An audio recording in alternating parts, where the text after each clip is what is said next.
L'assurance en courtier est une assurance dite obligatoire. Depuis 1994, le législateur a obligé les syndicats de courtiers à assurer tant les parties communes de l'immeuble que les parties privatives. Donc, on est donc dans un régime d'assurance collective mis en place pour s'assurer qu'en tout temps, lors d'un sinistre, il n'y a pas de difficulté à rebâtir l'immeuble. On vise à reconstruire l'immeuble dans son entièreté. Le syndicat va devoir également s'assurer pour sa responsabilité civile et celle de ses administrateurs et officiers d'assemblée. Commençons par l'assurance du bâtiment. La volonté du législateur est de s'assurer que l'immeuble puisse être reconstruit dans son entièreté, en pleine valeur de reconstruction, c'est-à-dire qu'on puisse démolir le bâtiment s'il y a lieu de le démolir et le reconstruire, avoir de l'argent de façon suffisante.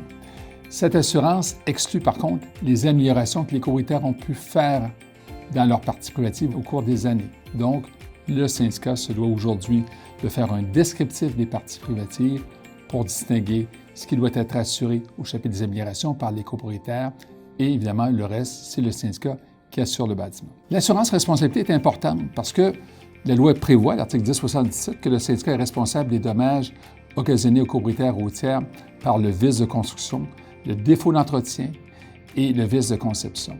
Donc, sa responsabilité étant très importante, le législateur oblige le syndicat à avoir une assurance responsabilité civile pour un montant à être déterminé par la déclaration de copropriété.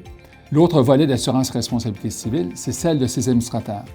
Évidemment, les gens qui siègent sur le conseil d'administration peuvent parfois commettre des fautes. Le législateur est venu rendre obligatoire l'assurance responsabilité pour ses bénévoles ou parfois des administrateurs payés. C'est devenu une règle fondamentale. Autre chapitre en assurance responsabilité, c'est celle des officiers d'assemblée. Les gens ne s'imaginent pas qu'en siégeant comme président d'une assemblée courtière, on peut engager sa responsabilité. Le législateur n'a pas voulu mettre à risque ces bénévoles qui siègent lors des assemblées courtières, donc le syndicat doit les assurer également en responsabilité civile, que ce soit le président de l'assemblée courtière ou la secrétaire d'assemblée.